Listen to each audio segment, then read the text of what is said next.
आपका साइंस का एग्ज़ाम 20 तारीख को है और हम आप लोग के लिए रेगुलर कंटेंट जो प्रोवाइड कर रहे हैं, सभी क्वेश्चन एग्जाम में आने वाला है, वही सब क्वेश्चन बता रहे हैं, एक्स्ट्रा कोई क्वेश्चन नहीं बता रहे। आप लोग सारे वीडियो को जरूर देखिएगा, है ना।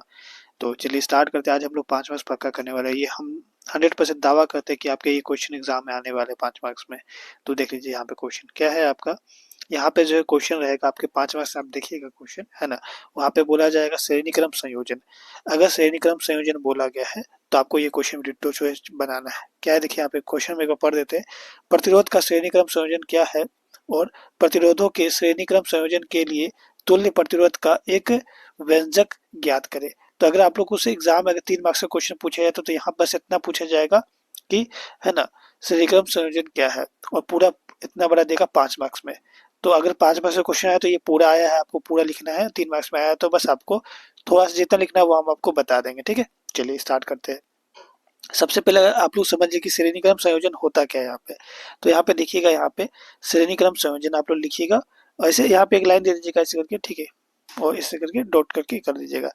जब पहले प्रतिरोध के दूसरे सिरे को और दूसरे प्रतिरोध के पहले सिरे से दूसरे प्रतिरोध के तीसरे सिरे को तीसरे प्रतिरोध का पहला सिरा से संयोजित किया जाता है तो इस प्रकार के संयोजन को श्रेणी क्रम संयोजन कहते हैं। सर याद नहीं हुआ क्या क्या बोली, पता नहीं चला। चलिए आप समझ में आ जाएगा। देखिए यहाँ पे सबसे पहले अगर यहाँ पे देखिएगा तो पहले प्रतिरोध, देखिए ये हम यहाँ पे फिगर बनाए, आपको ये फिगर बनाना है। देखिएगा यहाँ पे सबसे पहले आपको क्या बनाना है, ऐसे करके एक फिगर बना लेना है। इसमें जो आपको क्या करना है, प्रतिरोध लगाना है। जैसे प्रतिरोध क्या होता है ना, जैसे कि मान के चलिए ये हमारा ऐसा कुछ ऐसे कुछ बस बना देते ना, ये प्रतिरोध होता है। तो यहाँ पे 1 2 3 हम प्रतिरोध बनाए हुए दिख रहा है। तो 3 प्रतिरोध आप लोग बना दीजिएगा कुछ ऐसा, 1 2 3 प्रतिरोध बना दिए। अब जो है यहाँ पे देखिएगा तो ये जो पहला प्रतिरोध का जो है दूसरा सिरा, ये जो पहला प्रतिरोध है इसमें इसका दूसरा सिरा जो है ये वाला, इसको जूम करके दिखाते हैं। ये वाला देखिए, पहला प्रतिरोध का ये वाला दूसरा सिरा, ये वाला ध्यान दीजिए, ये पहला सिरा हो गया, ये दूसरा सिरा हो गया। तो पहला प्रतिरोध का दूसरा सिरा, और यहाँ पे देखिए पहला प्रतिरोध का दूसरा सिरा को दूसरे प्रतिरोध के पहले सिरे से और दूसरे प्रतिरोध के दूसरे सिरे को तीसरे प्रतिरोध के पहले सिरे से संयोजित किया जाता है। देखिए यहाँ पे क्या है, पहला प्रतिरोध का दूसरा सिरा को दूसरे प्रतिरोध के पहले सिरे से और दूसरे प्रतिरोध के दूसरे सिरे को तीसरे प्रतिरोध के पहले सिरे से क्या किया जाता है, संयोजित किया जाता है, और इसी को क्या कहते हैं, श्रेणी क्रम संयोजन कहते हैं। बात समझ में आया? देखिए याद हो गया ना, याद हो गया। चलिए अब जो यहाँ पे ये फिगर बना दीजिएगा आप। यहाँ पे फिगर तो आपको अभी बताए कि ऐसे करके आपको क्या करना है, गोल बॉक्स जैसा बना देना है। यहाँ पे क्या करना है, 3 को प्रतिरोध लगा देना है, और ये वाला आपका यहाँ पे एमीटर लगा दीजिएगा। यहाँ पे एमीटर लगा दीजिएगा, एमीटर होता है इसे कहते हैं। ये वाला कुंजी हो गया, यहाँ पे बेट जो कुंजी होता है ना, स्विच है, स्विच कहते हैं इसको, कुंजी भी कहते हैं। ये आपका बैटरी हो गया। ये कुछ ऐसा हम यहाँ पे बैटरी लगा दी, 2 बैटरी लगा दी है, बड़ा छोटा, है ना। आपका ये बैटरी ये वाला नहीं होगा, बस बड़ा छोटा बस छोटा से ही आपका यहाँ पे टेस्ट कर दीजिएगा, ठीक है। तो ये आपका 2 बैटरी यहाँ पे संयोजित हो गया। ये जो हम यहाँ पे दिखा रहे हैं, ये जो ऐसे पार हो रहा है, ये धारा पार हो रहा है, करंट पार हो रहा है, ठीक है। अब जो अब आगे का कहानी समझिएगा। इतना अगर आप बना दिए ना तो आपको 3 मार्क्स जो है कोई नहीं रोकने वाले, ठीक है। अब जो आगे का प्रोसेस यहाँ से समझिएगा। यहाँ पे 3 प्रतिरोध जो है R1 R2 और R3 श्रेणी क्रम में जुड़े हैं, ठीक है। देखिए यहाँ पे कैसे जोड़े गए, श्रेणी क्रम में। श्रेणी क्रम समझ में आता है ना। श्रेणी क्रम क्या होता है कि कुछ जैसे ये जो आर्मेटर लगा हुआ श्रेणी क्रम में लगा हुआ है, किस क्रम में लगा हुआ, श्रेणी क्रम में। ये जो कुंजी लगा हुआ श्रेणी क्रम में, बैटरी लगा श्रेणी क्रम में।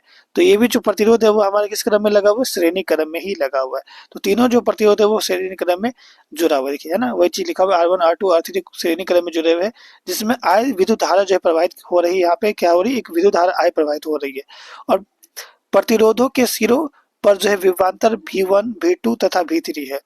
अब जो है ये प्रतिरोध है, अब इसके सिरों पे जो है यहाँ पे क्या है, विभवांतर है। ये वाला V1 हम यहाँ पे लिख दिया, ये V2 लिख दिया, और ये V3 है। दिख रहा है V1 V2 V3, हाँ सर दिख रहा है यहाँ पे। तो ये विभवांतर है। अब जो है अब यहाँ पे क्या करने वाले हैं, हम ओम का नियम लगाने वाले हैं। ओम का नियम से यहाँ पे लिखेंगे क्या, ओम का नियम क्या कहता है, V=IR। याद रखिएगा, ये आपका ओम का नियम का फॉर्मूला होता है। ये आपका इक्वेशन 1 हो गया, है ना। इक्वेशन क्या हो गया, ये वाला 1 हो गया। अब जो है हम क्या करने वाले हैं, सभी में जो है ओम का नियम को लागू करने वाले हैं। तो यहाँ पे देखिएगा, तो पहला प्रतिरोध में तो अगर आप बात करेंगे तो वहां पे जो V होगा वो 1 होगा, और I और R जो है R1 हो जाएगा। दूसरा में बात करें तो V2 और I ऐसे रहेगा, और R जो है आपका 2 हो जाएगा, क्योंकि सब में जो आपका धारा है वो समान रहेगा, है ना, ठीक है। तो इसीलिए हम लोग उसमें I को चेंज नहीं करेंगे। B3 हुआ, I ऐसे रहेगा और R3 हो जाएगा। सब इक्वेशन अलग अलग बनाते चलेगा, 2 3 4 हो गया है ना।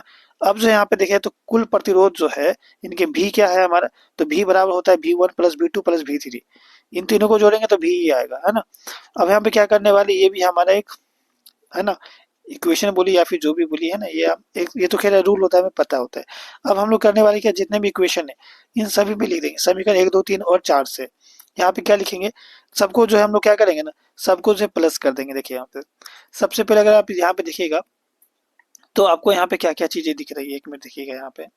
सबसे पहले अगर आप यहाँ पे ध्यान देंगे तो आपको यहाँ पे दिख रहे होंगे क्या, समीकरण 1 वाला पे ध्यान दीजिए। यहाँ पे देखिए ये आई आर दिख रहा है ना। तो यहाँ पे आई आर लिख दिए इक्वल टू में IR1। क्यों क्यों ऐसा लिख रहे, क्यों ऐसा लिख रहे हैं आप ये समझिए। देखिए जैसे भी जो है ना, भी किसके बराबर है, आई आर के बराबर है, तो भी की जगह पे जो है, भी की जगह पे हम क्या लिखे, आई आर लिखे। अब V1 जो है किसके बराबर है, IR1 के। V1 जो है किसके बराबर है, IR1 के, तो IR1 लिखे। फिर प्लस है तो प्लस लगा। अब V2 जो है किसके बराबर, V2 जो है किसके बराबर है, IR2 के। V2 जो है IR2 के बराबर है, दिख रहा है ना, V2 जो है IR2 के, तो यहाँ पे IR2 लिख दिए। और V जो 3 है वो किसके बराबर है, तो IR3 के, तो IR3 लिख दिए, सब प्लस कर दिए। आप यहाँ पे देखिएगा तो यहाँ पे क्या कर सकते हैं ना, सब में देखिएगा तो है ना आई है कि नहीं, इसमें भी आई, इसमें भी आई, इसमें भी है, तो आई हम कॉमन ले लिए और ब्रैकेट में लिख दिया R1 plus R2 plus R3। ये आपका सेम एच टी यहाँ पे लिखा हुआ है। अब यहाँ पे देखिएगा तो यहाँ पे देखिएगा कि सर यहाँ पे भी आई है और यहाँ पे भी आया, तो आई आई कट गया, यानी कि आर बराबर जो यहाँ पे क्या आ गया, R1 plus R2 plus R3। ये आपका प्रूफ हो गया, ये आपका आंसर हो गया। बात समझ में आया, इतना आप कर दीजिए, आपको 5 बस कोई नहीं रोकने वाला। ये एग्जाम में फिक्स ये क्वेश्चन आने वाला है, ये पक्का आने वाला क्वेश्चन, ठीक है एग्जाम में। अगर मान के चलिए ये नहीं आया क्वेश्चन तो ये वाला आ जाएगा है ना, एक मिनट, हाँ ये वाला क्वेश्चन आ जाएगा आपका एग्जाम में, ठीक है। बट ये 100% चांस है ना, ये उतना ज्यादा चांस नहीं, फिर भी आप इसको भी कर लीजिएगा कहीं यही आ गया तो। इसको क्या बोला जाए, यहाँ पे पार्श्व क्रम संयोजन जो है प्रतिरोध के, पार्श्व क्रम संयोजन के लिए जो है तुल्य प्रतिरोध है ना व्यंजक प्राप्त करे। तो जब पार्श्व क्रम वाला आएगा ना तो आपको ये वाला डिटो छापना है, सेम टू सेम वाला छापना है। अब पार्श्व क्रम होता है क्या सर, पार्श्व क्रम एक तरह से समांतर क्रम ही होता है, ठीक है।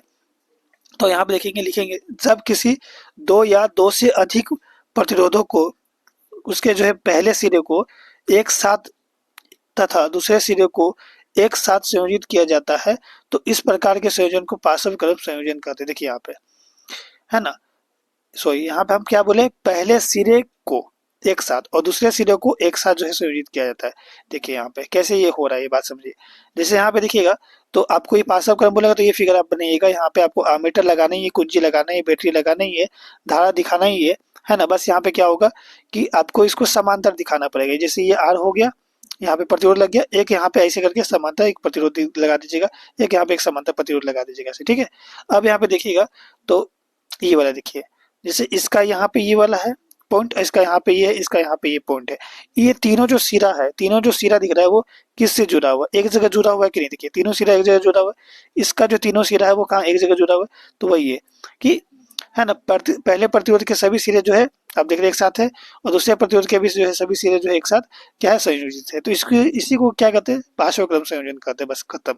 अब इसके बाद जो है इतना अब लिख दिए तो आपको ये फिगर बना दिया तो 3 मार्क्स पक्का हो गया। अब 5 मार्क्स के लिए आप थोड़ा सा और आगे यहाँ पे लिखिएगा कि 3 प्रतिरोध जो है यहाँ पे R1 और 3 और R2 पार्श्व क्रम में जुड़े हुए हैं, पार्श्व क्रम में जुड़े हुए, बिल्कुल ही सही बात है। जिसमें जो है विद्युत धारा क्रमशः I1 I2 और I3 है, और प्रतिरोध में जो है कुल विभवांतर जो है भी है। तो धारा को जो है मापने के लिए जो है आमीटर श्रेणी क्रम में जोड़ा हुआ है, ठीक है। धारा को मापने के लिए आमीटर किसमें लगा, श्रेणी क्रम में लगा हुआ है। अब क्या करने वाले, बस इतना लिखने के बाद आपको लिखना है ओम का नियम से। ओम का नियम क्या कहता है, V equal to I R. तो आप यहाँ पे क्या करिएगा, आई आर को ऐसे लिख दीजिए, ठीक है। आप क्या करिए, आई आर को ऐसे लिखिए इक्वल टू में भी। तो यहाँ पे देखेंगे तो आई बराबर क्या हो जाएगा, भी गुना में आर है तो बटा में आर हो जाएगा। आई बराबर हो गया भी बटा आर, तो यहाँ पे हम वही लिख दिए, आई बराबर भी बटा आर, इक्वेशन हो गया 1। अब हम लोग आगे बात करने हैं, यहाँ पे आई वन कर देंगे तो भी बटा आर वन हो जाएगा, ये इक्वेशन 2 हो गया। अब आई टू करेंगे तो भी बटा आर टू हो जाएगा, इक्वेशन 3 हो गया, है ना। यहाँ पे देखेंगे ना तो यहाँ पे जो आपका विभवांतर है वो सेम रहेगा। इस क्वेश्चन में क्या था ना कि आपका जो है, इस क्वेश्चन में देखिएगा तो इसमें क्या सेम था आपका, इसमें धारा सेम था, धारा सेम था कि नहीं।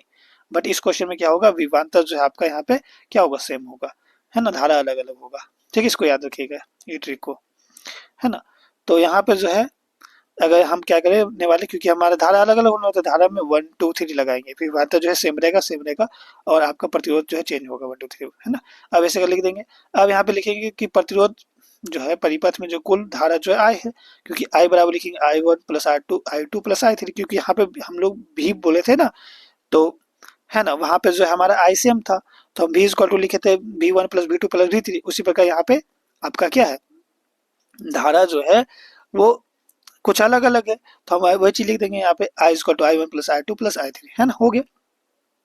सभी समीकरण से कर देंगे यहाँ पे। अब आई जो है, आई किसके बराबर है, देखिए आई किसके बराबर है, तो V बटा आर के, तो V बटा आर के। I1 किसके बराबर है, तो V बटा R1 के, V बटा R1 लिख देंगे। I2 किसके बराबर, तो V बटा R2 के, तो V बटा R2 कर देंगे। I3 किसके बराबर, तो V बटा R3 के, तो V बटा I3 कर देंगे। अब जो है क्या करना है, अब क्या करना है यहाँ पे देखिएगा, तो ये V बटा R ऐसे ही लिखेंगे। देखेंगे तो सब में जो है यहाँ पे भी था, सब में यहाँ पे क्या भी है, तो भी कॉमन ले लिए, तो बचा क्या, यहाँ पे भी ले लिए तो बचा 1 बटा में R1, प्लस में यहाँ पे भी ले लिए तो बचा 1 बटा में R2, यहाँ पे भी था, भी ले लिए तो बचा 1 बटा में R3। अब जो यहाँ पे देखेंगे तो ये भी यहाँ पे भी, यहाँ पे भी, तो भी कट गया, यानी कि 1 by R equal to 1 by R1 plus R2 और 1 बाय R3 हो गया, है ना। ये आपका यहाँ पे प्रूव हो गया। कैसा लगा वीडियो कमेंट में जो बताइए। यहाँ से जो है आपका 5 मार्क्स, और अगर क्वेश्चन 3 मार्क्स का भी आया तो इसमें से आ सकते हैं क्वेश्चन, तो 8 मार्क्स जो यहाँ से इस वीडियो से आपको पक्का हो गया, है ना। ठीक है।